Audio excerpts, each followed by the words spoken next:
नमस्कार, आप देख रहे हैं हॉर्नबिल टीवी और मैं हूं आपके साथ निशी भाटिया। बुलेटिन की शुरुआत करेंगे उत्तराखंड से एक बड़ी खबर के साथ। इस वक्त की बड़ी खबर, मुख्यमंत्री धामी आज कई कार्यक्रमों में प्रतिभाग करेंगे। कोटद्वार बर्ड फेस्टिवल में भी शामिल होंगे। उत्तराखंड महोत्सव रोहिणी सीजन 2 में भी शिरकत करेंगे। उत्तराखंड महोत्सव रोहिणी सीजन 2 दिल्ली में आयोजित होगा और इसी के चलते दिल्ली का दौरा भी मुख्यमंत्री पुष्कर सिंह धामी का संभव है। बड़ी जानकारी, मुख्यमंत्री पुष्कर सिंह धामी का आज का स्केड्यूल। मुख्यमंत्री पुष्कर सिंह धामी बर्ड फेस्टिवल में भी शिरकत करेंगे। रोहिणी सीजन 2 दिल्ली में भी आयोजित कार्यक्रम में शिरकत कर सकते हैं। सीएम पुष्कर सिंह धामी का व्यवस्थित कार्यक्रम के चलते सुरक्षा के भी पुख्ता इंतजाम किए गए हैं। कोटद्वार के इस दौरे को लेकर भी तमाम तैयारियां काफी लंबे समय से की जा रही हैं। बर्ड फेस्टिवल में सीएम पुष्कर सिंह धामी शिरकत करेंगे। बड़ी जानकारी इस वक्त की, मुख्यमंत्री धामी आज कई कार्यक्रमों में प्रतिभाग करेंगे। कोटद्वार बर्ड फेस्टिवल में भी शामिल होंगे सीएम धामी। उत्तराखंड महोत्सव रोहिणी सीजन 2 में भी शिरकत करेंगे। उत्तराखंड महोत्सव रोहिणी सीजन 2 दिल्ली में आयोजित होने जा रहा है, जहां पर मुख्यमंत्री जरूर पहुंचेंगे और कहा जा रहा है कि मुख्यमंत्री का कोटद्वार और दिल्ली का दौरा आज रहने वाला है और तमाम कार्यक्रमों में वो प्रतिभाग करते हुए नजर आएंगे। इसके अलावा भी तमाम कार्यकर्ताओं से मुलाकात होगी, जनता के बीच पहुंचने की भी कोशिश की जाएगी।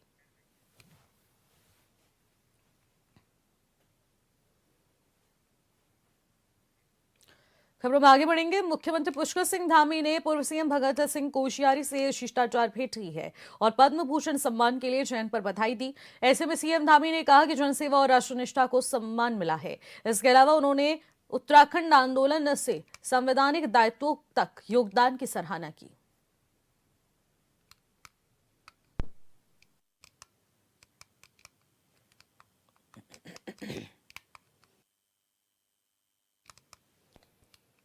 मुख्यमंत्री पुष्कर सिंह धामी ने भारत सरकार के प्रगति पोर्टल विषय पर पीआईबी देहरादून द्वारा आयोजित पत्रकार वार्ता को संबोधित किया है। उन्होंने इस दौरान राज्य में चल रही विभिन्न केंद्रीय परियोजनाओं के बारे में पत्रकारों को विस्तृत जानकारी दी।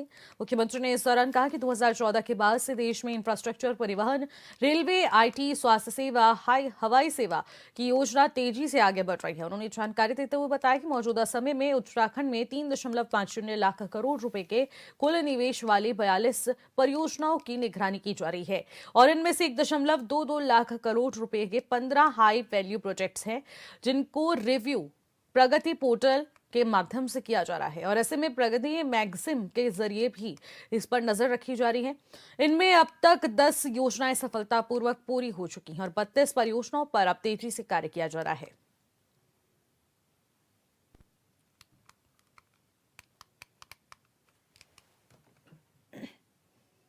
हरिद्वार जिले में कानून व्यवस्था को लेकर जिलाधिकारी मयूर दीक्षित ने साफ संदेश दिया कि लाइसेंसी हथियार अब शौक, दबदबे या प्रदर्शन का साधन नहीं बनेंगे।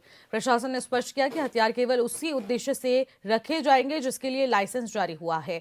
जिलाधिकारी ने चेतावनी दी है कि अगर किसी भी लाइसेंसी हथियार का इस्तेमाल अपराध या फिर डर फैलाने या कानून व्यवस्था बिगाड़ने के लिए किया गया तो संबंधित व्यक्ति का लाइसेंस तत्काल निरस्त किया जाएगा और उसके खिलाफ आपराधिक मुकदमा दर्ज होगा। प्रशासन का यह भी दावा है कि अधिकांश मामलों में लोग खुद हथियार का लाइसेंस सरेंडर कर चुके हैं, जबकि बचे मामलों में कड़ी कार्रवाई की प्रक्रिया जारी है।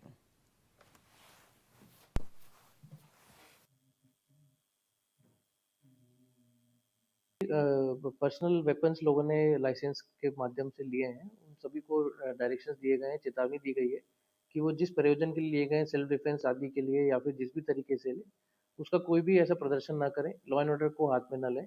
और एक सत्यापन भी हम करवा रहे हैं कि कोई भी ऐसा व्यक्ति हथियार जो रखा हुआ है, अगर उसका कोई भी क्राइम किया जाता है उसके द्वारा या फिर कोई अराजकता फैलाई जाती है तो उन पर हम लोग लाइसेंस कैंसिलेशन के साथ साथ एफआईआर दर्ज करने की कार्रवाई करेंगे। हैं भारत सरकार के 2 से अधिक के लाइसेंस की उनकी सूची हमारे पास उपलब्ध है, उन सभी को नोटिस दे दिए गए हैं और मैक्सिमम केसेस में या तो लाइसेंस उन्होंने सरेंडर कर दिए, हथियार सरेंडर कर दिए हैं। 1-2 केसेस अभी भी पेंडिंग है, उन पर भी हम कार्रवाई कर रहे हैं। लोक निर्माण विभाग के सचिव डॉक्टर पंकज पांडे ने शुक्रवार को चंपावत जिले के दौरे के दौरान NH 9 पर निर्माणाधीन चंपावत बाईपास और स्वाला डेंजर जोन का निरीक्षण किया। उन्होंने अधिशासी अभियंता दीपक जोशी को निर्देश दिए कि चंपावत बाईपास को 2 साल से पूरा किया जाए और जबकि स्वाला डेंजर जोन का कार्य मार्च 2026 तक पूरा हो। अधिशासी अभियंता दीपक जोशी ने बताया कि दोनों परियोजनाओं पर तेज गति से कार्य चल रहा है।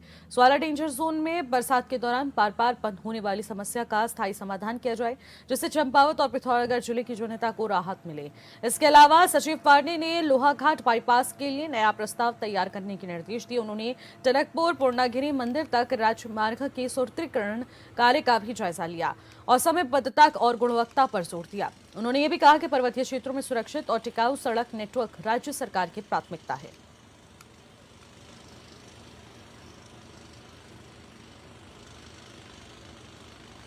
आदरणीय सचिव महोदय द्वारा हमको ये निर्देश दिए गए कि जो हमारा चंपावत बाईपास का कार्य भी गतिमान हो रहा है, उनका कहना ये है कि आप इसको जल्दी से जल्दी मशीनरी बढ़ा के और इसको जल्दी से जल्दी कंप्लीट करवाइए।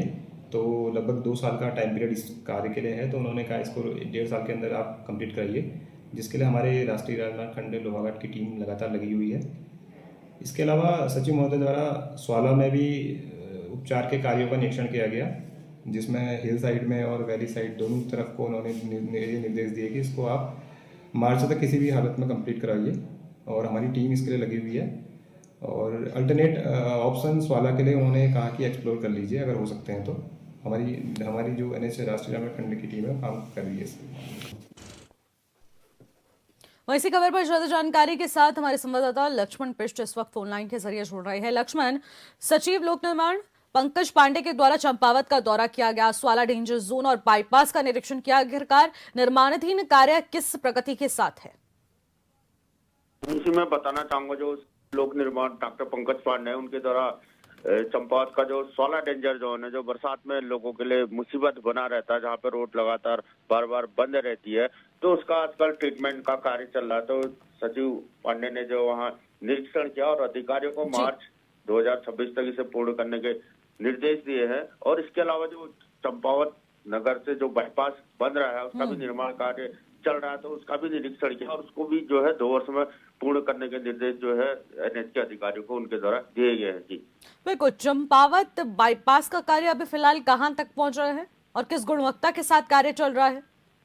जी अभी कार्य जो है शुरू ही हुआ है, अभी मतलब ज्यादा दिन नहीं हुए इस कार्य को शुरू होने के। तो गुणवत्ता पर भी उन्होंने जो गुणवत्ता बनाए रखने के भी निर्देश NH के अधिकारी को दिए और सख्त निर्देश दिए कि 2 वर्ष में जो है इस बाईपास निर्माण का कार्य पूरा किया जाए। और वहीं जो लोहाघाट बाईपास है उसमें भूमि नहीं मिल पाने के कारण जो वहाँ का मामला लटका हुआ, तो उसके लिए भी डॉक्टर पांडे के द्वारा NH के अधिकारियों को नई कार्य योजना बनाने के निर्देश दिए हैं। जी ठीक है लक्ष्मण, इस खबर पर नजर बनाए रखिएगा। बहुत बहुत शुक्रिया तमाम जानकारी के लिए। अगली खबर उधम सिंह नगर से है, जहां पर नानकमत्ता थाना क्षेत्र के अंतर्गत प्रतापपुर क्षेत्र में एक स्कूल बस से बाइक की टक्कर होने से 3 लोगों की मौत हो गई है। इस दुर्घटना की जानकारी देते हुए एसओ नानकमत्ता उमेश कुमार ने बताया कि प्रतापपुर नंबर 9 में एक स्कूल बस से बाइक की टक्कर हुई, जिनमें 3 लोगों की मौत हो चुकी है और मृतकों के शव का पोस्टमार्टम करवाया जा रहा है। वहीं घटना के बाद परिजनों का रो रो कर बुरा हाल हो चुका है।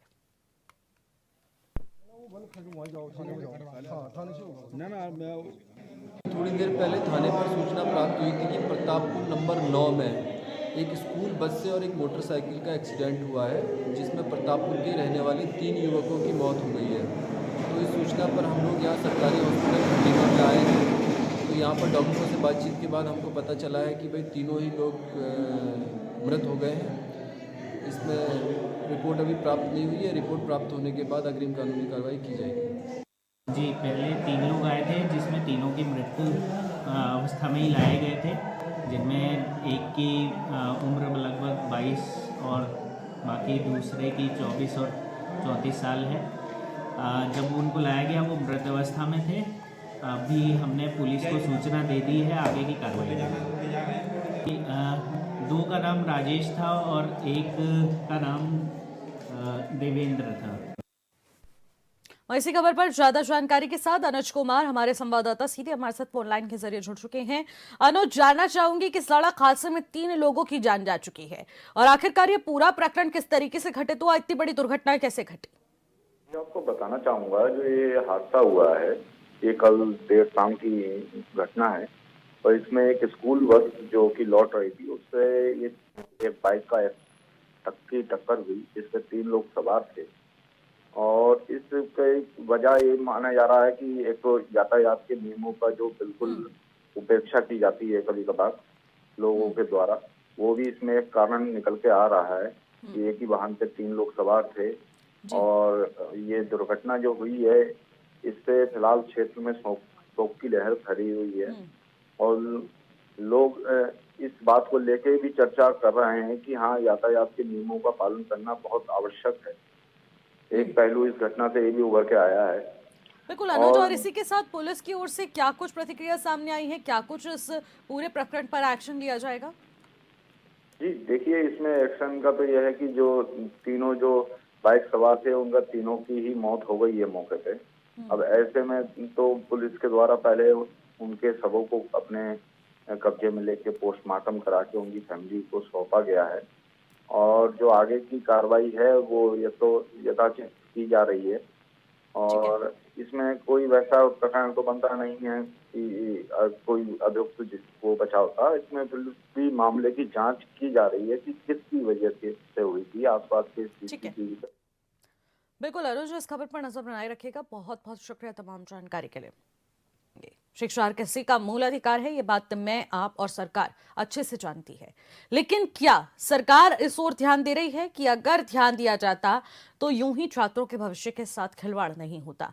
अल्मोड़ा के सोमेश्वर राजकीय कन्या इंटर कॉलेज में लंबे समय से शिक्षकों की कमी के चलते छात्राओं का आक्रोश फूट पड़ा है और आक्रोशित छात्राओं ने अभिभावक संघ की अगुवाई में सोमेश्वर चौराहे पर प्रदर्शन किया और मांग पूरी नहीं होने पर उग्र आंदोलन की चेतावनी तक दी है।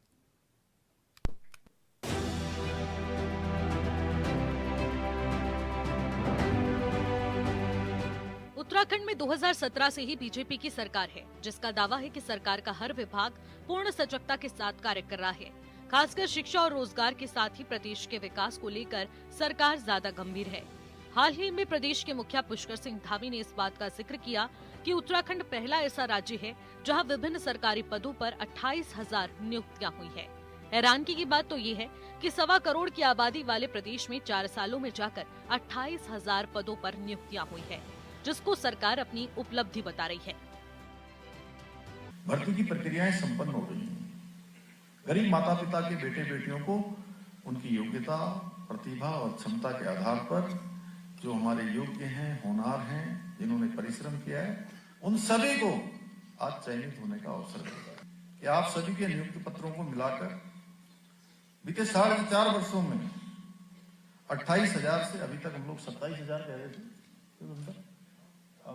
अब हाँ 28,000 से भी ज्यादा हो गई और 28,000 से अधिक युवाओं को बिना किसी सिफारिश के, बिना किसी दबाव के और बिना किसी लेन देन के योग्यता, प्रतिभा और क्षमता के आधार पर, पारदर्शिता के आधार पर नौकरी मिली है।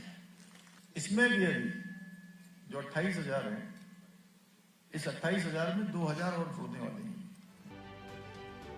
सरकार चाहे अपनी पीठ खुद क्यों ना थपथपा ले, लेकिन सच्चाई ज्यादा दिन तक नहीं छिप सकती, जिसका नतीजा इन छात्रों के दर्द के जरिए समझा जा सकता है, जिनके भविष्य के साथ यूं ही खिलवाड़ हो रहा है। दरअसल अल्मोड़ा के सोमेश्वर राजकीय कन्या इंटर कॉलेज में लंबे समय से शिक्षकों की कमी के चलते छात्रों का आक्रोश फूट पड़ा और आक्रोशित छात्रों ने अभिभावकों संघ की अगुवाई में सोमेश्वर चौराहे पर जोरदार प्रदर्शन किया और मांग पूरी न होने पर उग्र आंदोलन की चेतावनी तक दी।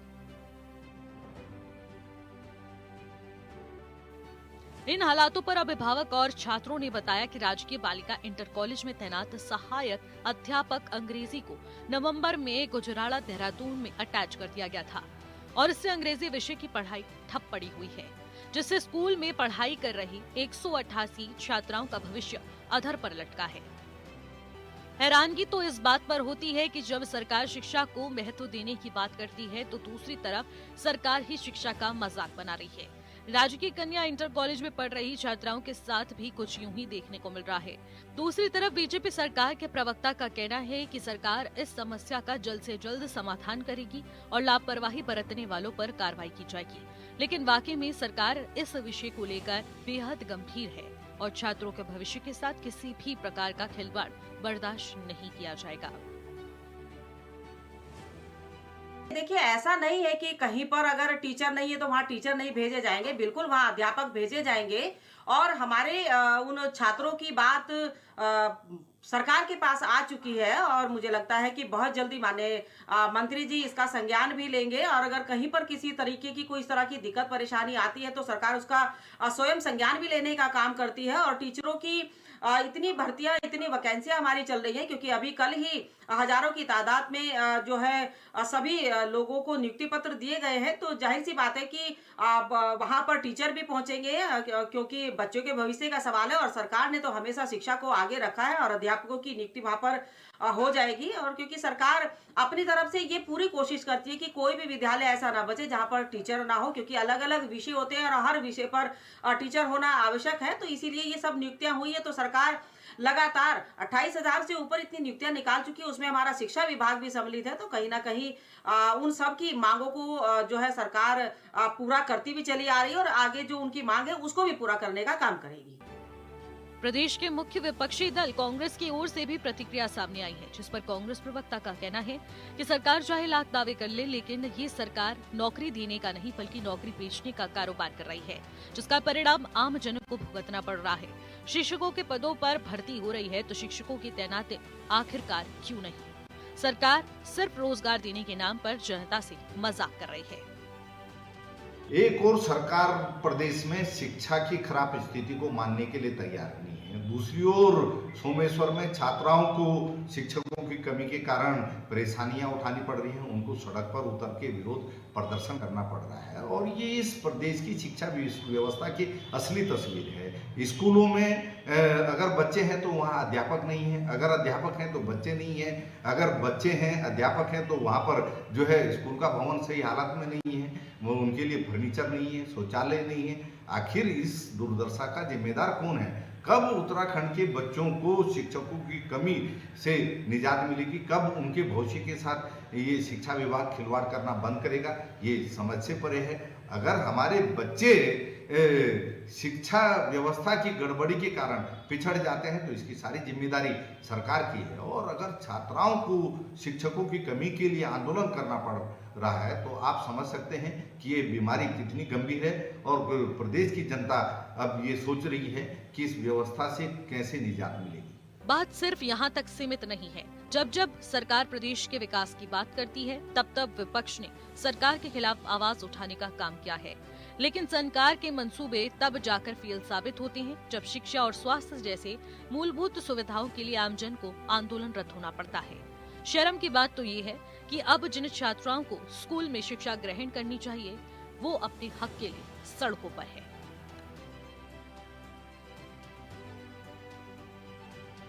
Bureau report, hornbill TV. Uttarakhand में सरकार ने जिस तरीके से यात्रा भत्ते में बढ़ोतरी की है, राजनीतिक गलियारों में अब उसकी चर्चा खूब हो रही है। इस संबंध में शासन की ओर से अधिसूचना जारी हो चुकी है और नए प्रावधानों के तहत मुख्यमंत्री समेत सभी कैबिनेट मंत्री, राज्य मंत्री और उप मंत्री भारत के भीतर यात्रा करने पर अधिकतम 90,000 रुपए तक यात्रा भत्ता प्राप्त कर सकेंगे। रिपोर्ट देखिए। धामी सरकार ने हाल ही में एक विधेयक में संशोधन कर मुख्यमंत्री और मंत्रियों के मासिक यात्रा भत्ते को 60,000 रुपए से बढ़ाकर 90,000 रुपए कर दिया है। सरकार का कहना है कि मंत्रियों की जिम्मेदारी बढ़ी है, जनसंपर्क और क्षेत्रीय दौरों की संख्या लगातार बढ़ रही है, इसलिए ये फैसला लिया गया है। उत्तराखंड पहले से ही उन राज्यों में शामिल रहा है जिन्हें अपने राजस्व घाटे को पाटने के लिए केंद्र सरकार पर निर्भर रहना पड़ता है। कई बार कर्मचारियों के टीए भुगतान और विकास परियोजनाओं के लिए केंद्र से मदद मांगी गई है।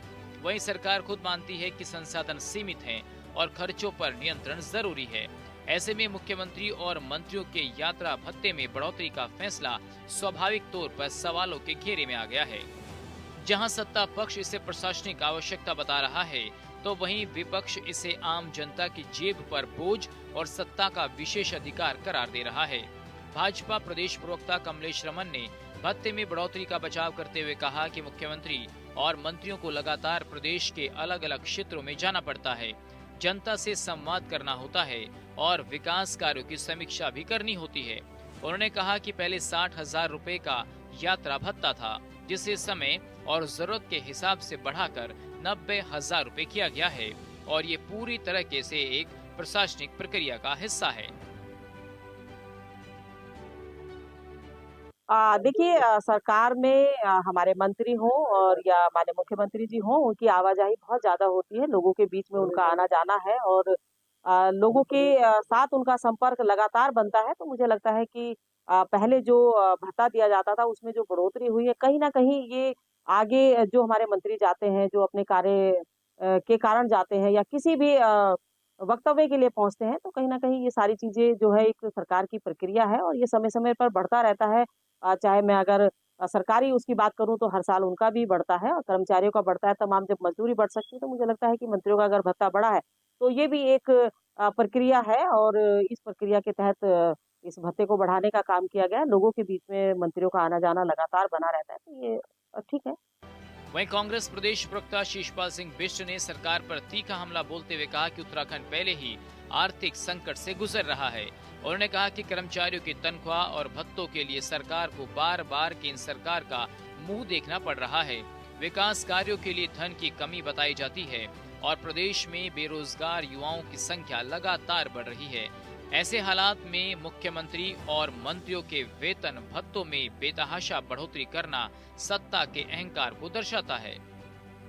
उत्तराखंड पहले ही आर्थिक समस्या से जूझ रहा है। एक और कर्मचारियों की तनख्वाह देने के लिए भी प्रदेश सरकार को बार बार केंद्र का मुंह देखना पड़ रहा है। बार बार जो है बड़ा लोन प्रदेश सरकार ले रही है। दूसरी ओर जो है विकास कार्यों के लिए सरकार के पास पैसा नहीं है और वहीं बार बार जो है विधायकों की तनख्वाह बढ़ाई जा रही है। अब सुनने में आया है कि मुख्यमंत्री और मंत्रियों के वेतन भत्तों में बेतहाशा बढ़ोतरी की गई है। आखिर आर्थिक समस्या से जूझ रहे प्रदेश में इस तरीके से अगर मुख्यमंत्री और मंत्रियों के वेतन भत्ते बढ़ाए जाएंगे और जो है दूसरी ओर विकास कार्यों के लिए पैसा नहीं होगा, कर्मचारियों की तनख्वाह के लिए पैसा नहीं होगा, घर घर में बेरोजगारों की फौज खड़ी है, तो इस प्रदेश को किस दिशा की ओर ये भारतीय जनता पार्टी ले जा रही है, ये समझ से परे है। और निश्चित तौर पर इस समय ऐसे हालात नहीं थे कि मुख्यमंत्री और मंत्रियों के वेतन भत्ते बढ़ाए जाते, इसकी आवश्यकता भी नहीं थी। लेकिन प्रचंड बहुमत की सरकार है, सत्ता के अहंकार में ये लोग डूबे हुए हैं। इनकी मर्जी जनता के लिए चाहे पैसा हो ना हो, लेकिन अपने के लिए कोई कमी नहीं होनी चाहिए। इसीलिए जो है मुख्यमंत्री और मंत्रियों के वेतन भत्तों में ये बढ़ोतरी की गई है। लेकिन उत्तराखंड की जनता पढ़ी लिखी है, सरकार की इन सारी जो है चालबाजियों को देख रही है। आने वाले समय में सरकार को इसका खामियाजा भुगतना पड़ेगा। फिलहाल इन खबरों में इतना ही। आप देखते रहिएगा हॉर्नबिल टीवी। नमस्कार।